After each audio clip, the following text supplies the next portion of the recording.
NASA baru-baru ini menggemparkan internet dengan berita tentang mesin ultra cepat mereka yang mendekati kecepatan cahaya. Pertanyaannya adalah, apakah mesin ini benar-benar melanggar hukum fisika yang kita pahami saat ini? Dan dapatkah peran NASA dalam mengembangkan teknologi ini mengubah masa depan perjalanan luar angkasa? Bergabunglah bersama kami untuk mengkuliti lebih jauh tentang detail mesin kecepatan cahaya NASA dan potensi terobosannya dalam ilmu luar angkasa. Sebelum membahas mesin ultra cepat ini, kita perlu meninjau kembali teknologi yang telah memicu kontroversi besar dalam komunitas penelitian roket, M-Drive. Teknologi ini dikatakan menantang prinsip dasar fisika. Pada tahun 2006, insinyur Inggris Roger Shires mengusulkan mesin yang memanfaatkan gelombang mikro di dalam rongga khusus untuk menghasilkan daya dorong. Yang luar biasa dari mesin ini adalah tidak memiliki bagian yang bergerak, tidak menghasilkan emisi gas buang, dan yang terpenting, tidak memerlukan propelan. Tetapi, dapatkah ini benar-benar bekerja dalam kenyataan? Secara struktural, M-Drive cukup sederhana, sebuah rongga logam kerucut tertutup yang dirancang untuk beresonansi dengan gelombang mikro.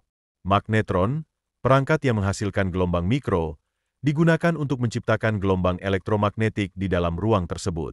Jika mesin ini benar-benar berfungsi, kekuatannya terletak pada kemampuannya untuk menghasilkan daya dorong tanpa mengandalkan reaksi apapun, yang dapat mengurangi biaya dan kompleksitas misi luar angkasa.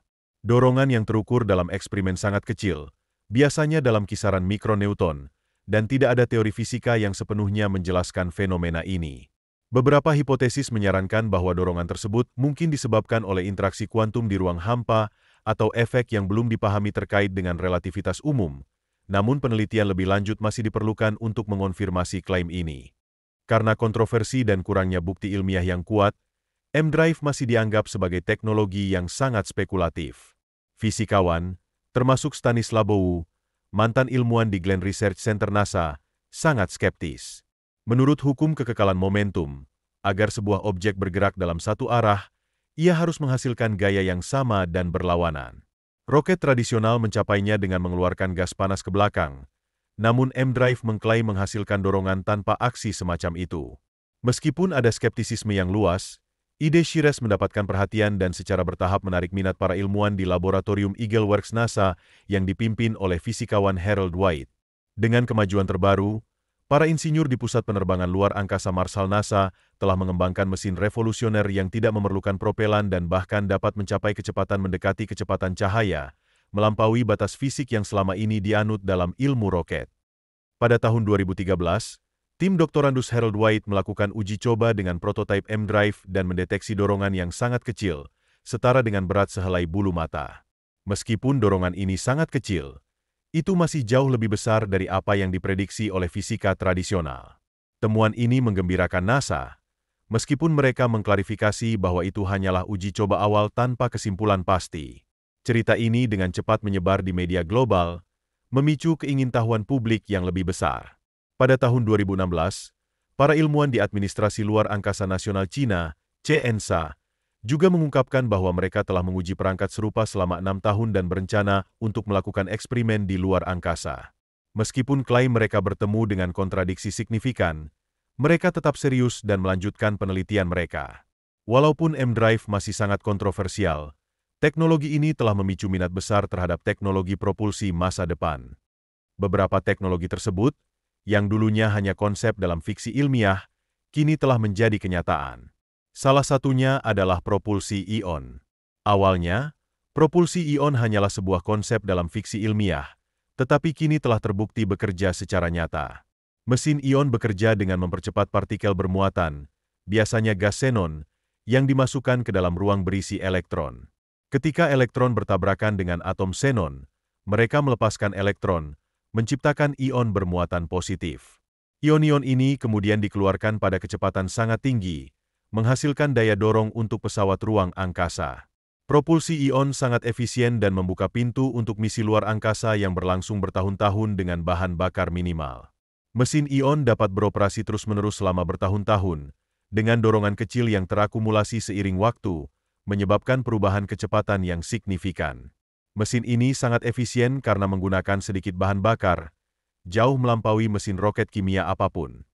Meskipun dorongan yang dihasilkan hanya sebesar gaya yang diberikan oleh selembar kertas, Mesin Ion mampu beroperasi secara terus-menerus, menghasilkan kecepatan tinggi dengan propelan minimal. Propulsi Ion memungkinkan misi luar angkasa untuk menjelajahi planet yang jauh, mempelajari asteroid, bahkan menjelajahi bintang-bintang lainnya dengan jumlah bahan bakar yang relatif rendah. Mesin Ion menghadapi tantangan, seperti menghindari muatan listrik yang dapat mengganggu proses percepatan. Untuk mengatasi ini, penetral menyemprotkan elektron untuk menetralkan muatan listrik pesawat ruang angkasa. Keberhasilan pertama NASA dengan propulsi terjadi pada tahun 1964 dengan misi SRT-1. Sejak saat itu, mesin Ion telah berkembang pesat dan menjadi teknologi yang sangat penting dalam eksplorasi luar angkasa. Mesin Ion memiliki efisiensi luar biasa yang memungkinkan pesawat ruang angkasa untuk mencapai kecepatan hingga 82 kaki per detik, sebuah kemajuan besar dalam misi luar angkasa. Walaupun dorongannya sangat kecil, mesin Ion adalah pilihan ideal untuk misi luar angkasa jangka panjang. Salah satu contoh penerapan mesin Ion yang sukses adalah pesawat antariksa Dawn, yang menggunakan propulsi Ion untuk mengorbit dua asteroid yang berbeda, sesuatu yang belum pernah dilakukan oleh pesawat ruang angkasa lainnya. Apakah mesin kecepatan cahaya NASA dapat membawa propulsi Ion lebih jauh? Hanya waktu yang akan menjawab. Tetapi kita berada di ambang revolusi besar dalam eksplorasi ruang angkasa. Bagaimana menurut Anda? Apakah NASA benar-benar dapat mengubah perjalanan luar angkasa dengan teknologi ini? Dapatkah kita mencapai kecepatan mendekati cahaya dalam hidup kita? Mari kita diskusikan bersama. Lebih jauh lagi, misi Bepi Colombo milik Badan Antariksa Eropa juga menggunakan propulsi Ion untuk perjalanan 7 tahunnya menuju Merkurius. Bahkan, SpaceX yang dipimpin oleh Elon Musk menggunakan mesin Ion di satelit Starlink-nya untuk melakukan penyesuaian orbit yang tepat. Sejarah propulsi dimulai pada tahun 1917 ketika fisikawan Amerika Robert Goddard mengeksplorasi ide-ide baru untuk sistem propulsi. Goddard, yang sering dianggap sebagai bapak peroketan modern, tidak secara langsung mempelajari mesin Ion, tetapi konsep-konsepnya mengilhami ilmuwan selanjutnya. Mesin Ion praktis pertama kali dibuat pada tahun 1959, dan hanya beberapa tahun kemudian NASA berhasil menguji propulsi Ion di luar angkasa selama misi SRT-1. Sekitar waktu yang sama, Uni Soviet mengembangkan sistem propulsi Ionnya sendiri, yang dikenal sebagai mesin erosi plasma. Mereka terus menyempurnakan desain mereka, akhirnya menciptakan pendorong seperti SP-25 yang banyak digunakan pada pesawat ruang angkasa Soviet pada tahun 1980-an. Sementara itu, AS memperlambat penelitian propulsi Ion pada tahun 1970-an akibat pemotongan anggaran. Minat pun bangkit kembali pada tahun 1990-an ketika NASA mulai merencanakan misi luar angkasa yang lebih dalam. Salah satu misi paling terkenal yang menggunakan propulsi Ion adalah NASA Deep Space 1, yang diluncurkan pada tahun 1998. Pesawat ruang angkasa ini adalah yang pertama sepenuhnya bergantung pada mesin Ion, yang menunjukkan keandalan teknologi untuk perjalanan luar angkasa jarak jauh. Sejak tahap percobaannya, propulsi Ion telah berkembang menjadi teknologi penting yang menggerakkan beberapa misi luar angkasa paling ambisius. Teknologi ini menghasilkan dorongan lembut tetapi berkelanjutan, memungkinkan pesawat ruang angkasa melakukan perjalanan lebih jauh dan lebih cepat dari sebelumnya, baik untuk mencapai asteroid yang mengorbit planet Katai atau untuk menggerakkan satelit di sekitar bumi. Propulsi Ion telah mengubah cara kita menjelajahi alam semesta. Kemajuan luar biasa teknologi ini dari pengujian awal hingga peran pentingnya dalam misi luar angkasa saat ini membuktikan bahwa kesabaran dan inovasi dapat mendorong batas kemampuan manusia. Salah satu terobosan besar pertama terjadi pada tahun 1998 dengan misi luar angkasa NASA, di mana mesin Ion pesawat ruang angkasa berjalan terus-menerus selama 16.250 jam, jauh melampaui harapan dan meletakkan dasar untuk proyek-proyek masa depan. Ini adalah momen yang mengubah permainan, yang membuktikan kepada dunia apa yang dapat dicapai dengan propulsi Ion. Badan Antariksa Eropa lebih jauh memajukan teknologi ini dengan peluncuran satelit Gotch pada tahun 2009, yang menggunakan mesin Ion untuk mempertahankan orbit sangat rendah, hanya 140 meter di atas permukaan bumi. Pada tahun 2003, pesawat ruang angkasa Smart 1 milik ESA menunjukkan bahwa mesin Ion dapat digunakan untuk misi ke bulan. Smart 1 berhasil melakukan perjalanan dari bumi ke orbit bulan, menandai tonggak utama dalam penggunaan propulsi Ion untuk menjelajahi tetangga celestial terdekat bumi. Pada tahun yang sama, misi Hayabusa Jepang menggunakan propulsi Ion untuk perjalanan bersejarah ke asteroid Itokawa, berhasil mengumpulkan sampel dan mengembalikannya ke bumi. Pada tahun 2007, NASA mendorong teknologi lebih jauh dengan misi Dawn, wahana antariksa pertama yang mengorbit dua benda luar angkasa, asteroid Vesta dan planet Kerdil Keres. Selama perjalanannya, mesin ion Dawn meningkatkan kecepatan wahana antariksa hingga 6,84 ms, suatu prestasi yang mustahil dicapai oleh roket kimia tradisional. Selain untuk eksplorasi luar angkasa, propulsi ion juga memainkan peran penting dalam teknologi satelit modern. Misalnya, satelit Starlink milik SpaceX menggunakan pendorong ion untuk menyesuaikan orbitnya dan menghindari tabrakan, memastikan posisi yang tepat sambil memperpanjang masa operasionalnya.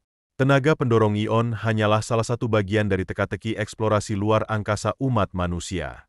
Para ilmuwan kini juga melihat ke arah teknologi pendorong yang lebih revolusioner. Salah satunya adalah teknologi pendorong termal nuklir atau NTP, sebuah ide yang pertama kali dieksplorasi pada 1950-an, kini kembali mendapatkan perhatian yang kuat. Tidak seperti mesin ion, sistem N2P menggunakan reaktor nuklir untuk memanaskan bahan bakar hidrogen hingga suhu ekstrim, yang menghasilkan daya dorong yang kuat. Sistem ini bisa membuat perjalanan luar angkasa 2 kali lebih efisien daripada roket kimia saat ini. Wahana antariksa NTP dapat membawa lebih sedikit bahan bakar dan lebih banyak muatan, yang secara signifikan mempersingkat waktu perjalanan ke tujuan seperti Mars dan mengurangi risiko bagi astronot. Di luar Mars, teknologi ini dapat membuka pintu untuk menjelajahi dunia jauh seperti Eropa dan Enceladus, bulan es Jupiter dan Saturnus. Inti dari mesin NTP adalah reaktor nuklir, tempat reaksi terkendali menghasilkan panas yang dibutuhkan untuk mendorong pesawat ruang angkasa. Sistem kontrol reaktor menggunakan batang kendali penyerap neutron untuk mengatur keluaran daya dan memastikan stabilitas. Selain itu, sistem pendingin canggih diperlukan untuk menghilangkan panas berlebih dan melindungi komponen dari suhu ekstrim. Keuntungan utama NTP terletak pada kemampuannya untuk menghasilkan daya dorong yang jauh lebih tinggi daripada mesin ion, yang dapat mencapai puluhan ribu newton, sambil tetap lebih hemat bahan bakar daripada roket kimia tradisional. Hal ini memungkinkan pesawat ruang angkasa mencapai kecepatan yang lebih tinggi dalam waktu yang lebih singkat, secara drastis mengurangi durasi perjalanan ke planet-planet jauh dan memungkinkan kapasitas muatan yang lebih besar. Pengoperasian reaktor nuklir di luar angkasa menghadirkan tantangan besar terkait keselamatan, termasuk risiko radiasi dan perlunya tindakan penahanan yang ketat untuk mencegah kecelakaan. Meskipun ada tantangan tersebut, potensi besar teknologi propulsi termal nuklir untuk merevolusi misi luar angkasa terus mendorong penelitian dan pengembangan secara global. Negara-negara seperti AS, Rusia, dan Tiongkok bersaing untuk mewujudkan teknologi ini. Program Draco yang diprakarsai NASA dan DARPA bertujuan untuk menguji sistem propulsi nuklir di luar angkasa pada tahun 2025, sementara Rusia dan Tiongkok juga mengembangkan proyek ambisius mereka sendiri. Meskipun masalah keselamatan publik tetap menjadi kendala utama, janji perjalanan luar angkasa yang lebih cepat dan lebih efisien terlalu menarik untuk diabaikan. Karena itu, umat manusia terus mendorong batas-batas eksplorasi luar angkasa, dengan propulsi ion dan NTP mewakili dua kemajuan terobosan, dari penyesuaian orbit satelit hingga misi ke asteroid dan impian menjelajah Mars. Teknologi ini membawa kita lebih dekat dari sebelumnya untuk menjelajahi bintang-bintang, tetapi satu hal yang pasti, kita masih jauh dari selesai. Bagaimana jika kita dapat mengatasi setiap batasan fisika yang diketahui, masih dengan kekuatan angkatan laut? Dalam pencarian untuk melampaui batasan ini, konsep revolusioner muncul. Salah satunya adalah mesin helix, yang suatu hari bisa membawa kita dengan kecepatan cahaya. Meskipun bepergian dengan kecepatan cahaya terdengar seperti fiksi ilmiah, sebenarnya ini tidak seaneh yang Anda bayangkan. Cobalah berpikir kembali ke tahun 1947. Ketika memecahkan penghalang suara dianggap mustahil, tetapi kemudian muncul jet supersonik Concorde yang memotong waktu penerbangan dari New York ke London menjadi kurang dari 3 jam, terbang dengan kecepatan 2 kali lipat kecepatan suara. Begitu juga, gagasan untuk bepergian dengan kecepatan mendekati cahaya mungkin terdengar gila hari ini. Sejarah memberi kita pelajaran untuk tidak pernah meremehkan kecerdasan manusia.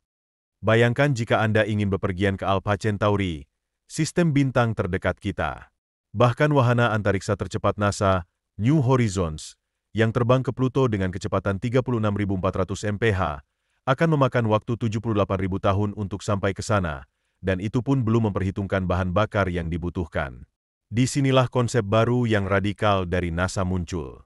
Insinyur David Burns, telah mengusulkan sebuah sistem propulsi baru yang secara teoritis dapat mencapai 99% dari kecepatan cahaya. Bahkan yang lebih menakjubkan, mesin ini tidak bergantung pada bahan bakar roket tradisional, melainkan menggunakan desain inovatif yang dikenal sebagai mesin helix. Mesin ini memanfaatkan teknik akselerasi cerdas yang berpotensi mendefinisikan ulang perjalanan ruang angkasa selamanya. Jika mesin ini terwujud, ia bisa merevolusi cara kita berpikir tentang perjalanan antar bintang, memotong waktu perjalanan dari berabad-abad menjadi sesuatu yang dapat dijangkau oleh umat manusia, dan membuka kosmos dengan cara yang sebelumnya hanya bisa kita impikan. Lalu, bagaimana cara kerjanya? Mesin ini memanfaatkan efek aneh dari teori relativitas Einstein, yang memungkinkan percepatan putaran partikel bermuatan helion hingga mendekati kecepatan cahaya, bukannya membakar bahan bakar dan mengeluarkan gas buang seperti pada mesin roket tradisional. Disinilah segalanya menjadi sangat menarik saat ion bergerak lebih cepat, dan masanya meningkat karena efek relativistik. Ini menciptakan gaya yang cukup untuk mendorong pesawat ruang angkasa maju tanpa mengeluarkan massa apapun, hampir seperti trik sulap fisika. Mesin helix secara teoritis merupakan desain yang menantang dan menjanjikan untuk masa depan perjalanan luar angkasa. Struktur dasar mesin ini terdiri dari tabung berbentuk spiral helix tempat ion dipercepat ke kecepatan sangat tinggi, mendekati kecepatan cahaya, melalui penggunaan medan elektromagnetik yang kompleks. Aspek paling menarik dari mesin helix adalah potensinya yang sangat besar, kemampuannya untuk menghasilkan dorongan terus-menerus tanpa harus membawa propelan apapun. Jika terwujud, ini dapat memungkinkan pesawat ruang angkasa mencapai kecepatan mendekati cahaya, membuka pintu untuk perjalanan antar bintang yang sebelumnya hanya ada dalam fiksi ilmiah, dan memungkinkan manusia menjelajahi sistem bintang yang jauh dalam jangka waktu yang wajar. Untuk mencapai kinerja seperti itu, mesin helix akan membutuhkan ukuran yang sangat besar, yang berpotensi mencapai ratusan meter, bahkan mil panjangnya, untuk mengakomodasi ruang yang cukup untuk proses percepatan ion. Mengoperasikan mesin sebesar itu juga akan membutuhkan sumber daya yang sangat besar, dalam urutan gigawatt, menimbulkan tantangan signifikan dalam teknologi energi. Selain masalah ukuran dan daya, prinsip pengoperasian mesin helix masih kontroversial di kalangan komunitas ilmiah. Beberapa ilmuwan meragukan kelayakannya, menyatakan bahwa itu mungkin melanggar hukum kekekalan momentum, salah satu prinsip dasar fisika.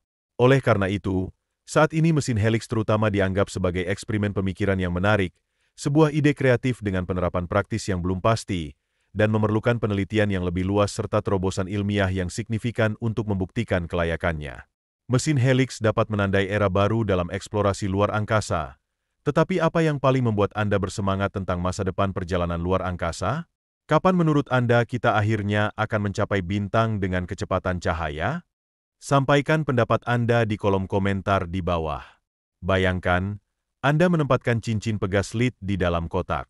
Biasanya, saat cincin memantul naik dan turun, kotak tetap hampir diam, tetapi jika cincin itu bergerak mendekati kecepatan cahaya, sesuatu yang luar biasa akan terjadi.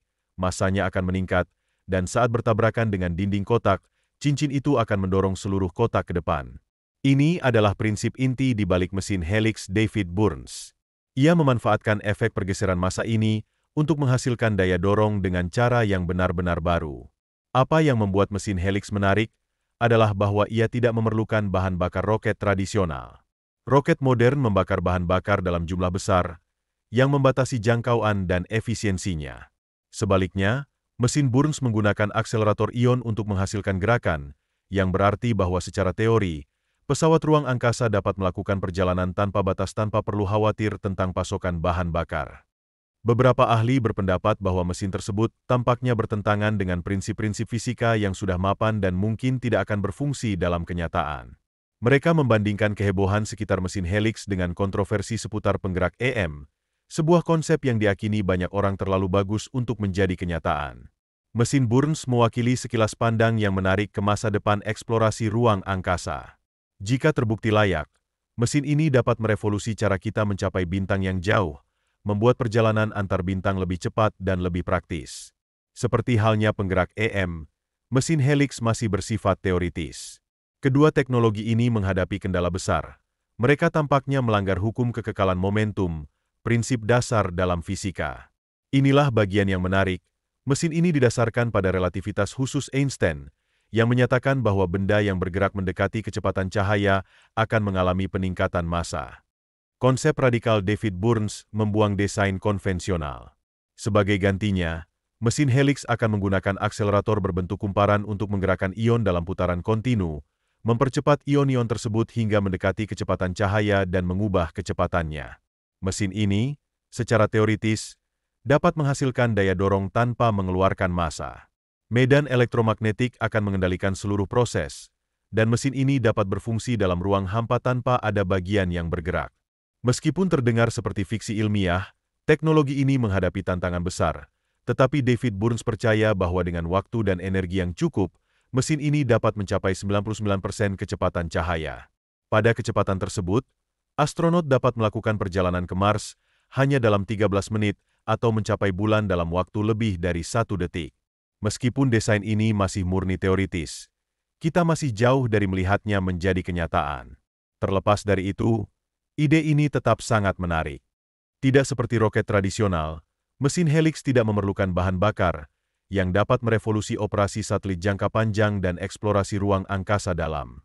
Meskipun masih hanya sebuah ide, ini membuka kemungkinan yang belum pernah terjadi sebelumnya dan memberikan harapan untuk masa depan di mana manusia dapat melakukan perjalanan lebih cepat dari sebelumnya. Bisakah mesin helix membawa kita lebih dekat ke impian perjalanan dengan kecepatan mendekati cahaya?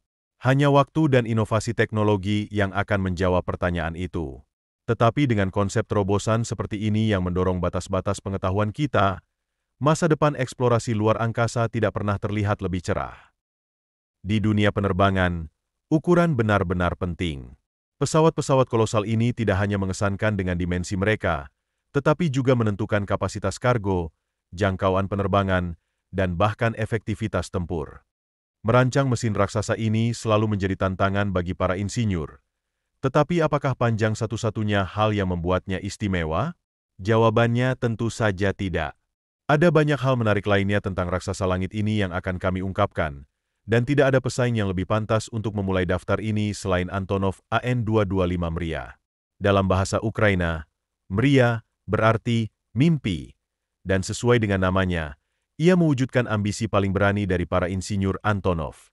Hasilnya adalah pesawat terbesar dan terberat yang pernah dibuat, dengan panjang lebih dari 275 kaki, tinggi 59 kaki, dan lebar sayap mencapai 290 kaki. AN-225 memiliki berat lepas landas maksimum lebih dari 1,4 juta pon, yang setara dengan lebih dari 100 gajah dewasa. Khususnya, kapasitas muatannya mencapai 550.000 pon, menjadikan AN-225 pesawat dengan kemampuan membawa beban terbesar di dunia. C-130, C-17, dan C-5 adalah pesawat angkut militer yang mampu membawa puluhan hingga lebih dari 100 ton kargo, namun seluruh kargo dari ketiga pesawat tersebut dapat muat di dalam Antonov AN-225. Antonov AN-225 dilengkapi dengan 6 mesin turbofan dengan lebar sayap hampir sama dengan panjang lapangan sepak bola. Ini memberikan daya angkat yang sangat besar dan digunakan untuk mengangkut barang-barang khusus yang hanya dapat ditangani oleh sedikit pesawat lain. Bahkan ketika terisi penuh dengan kargo, AN-225 masih dapat melakukan penerbangan jarak jauh yang mengesankan, seperti terbang tanpa henti dari New York City ke Los Angeles tanpa mengisi bahan bakar. Awalnya, pesawat besar ini dirancang untuk mengangkut pesawat ulang-alik Buran, sebagai bagian dari program luar angkasa ambisius Uni Soviet. Setelah runtuhnya Uni Soviet pada tahun 1991, program Buran dibatalkan pada tahun 1993. Meskipun begitu, AN-225 terus melanjutkan misinya sejak awal tahun 2000-an, menjadi pekerja keras Antonov di bidang transportasi udara superberat, mengangkut barang-barang yang sebelumnya tak terbayangkan dapat diangkut melalui udara, dari generator 143 ton dan bilah turbin angin raksasa hingga lokomotif. Salah satu misinya yang paling luar biasa adalah pada tahun 2001, ketika AN-225 mengangkut 5 tank tempur utama, termasuk 3 T-72B dan 2 T-80 UDC, dengan total berat hingga 279 ton, yang mencatatkan rekor dunia baru. Bahkan pada tahun 2011, ia memecahkan rekor lain ketika mengangkut 2 bilah turbin angin eksperimental sepanjang 138 kaki dari Tianjin, China, ke Skrydstrup, Denmark. Pada tahun 2012, AN-225 bahkan digunakan sebagai lokasi pameran seni udara tertinggi di dunia yang diadakan di ketinggian lebih dari 3.280 kaki di pertunjukan udara AVS. Selama pandemi COVID-19, AN225 terus melakukan misi mulia dengan melaporkan ratusan ton pasokan medis dari Tiongkok ke berbagai lokasi di seluruh dunia. Meskipun jarang terbang karena biaya operasionalnya yang tinggi, lebih dari 5.283 galon bahan bakar per jam, setara dengan $6.700 pada harga 2020. Pesawat ini tetap digunakan untuk pesanan transportasi dengan persyaratan yang paling ketat. Pada tahun 2019, AN225 melakukan 20 penerbangan, dan pada tahun 2020, pesawat ini menerbangkan 10 penerbangan. Pada bulan Juni 2021, AN225 kembali mengudara setelah hiatus 10 bulan, kemungkinan besar karena pandemi COVID-19. Meskipun Antonov memiliki semua peralatan yang diperlukan untuk memproduksi pesawat kedua, pesawat tersebut tidak pernah diproduksi, dan Antonov tidak memiliki rencana untuk memproduksi pesawat angkut serupa dalam waktu dekat.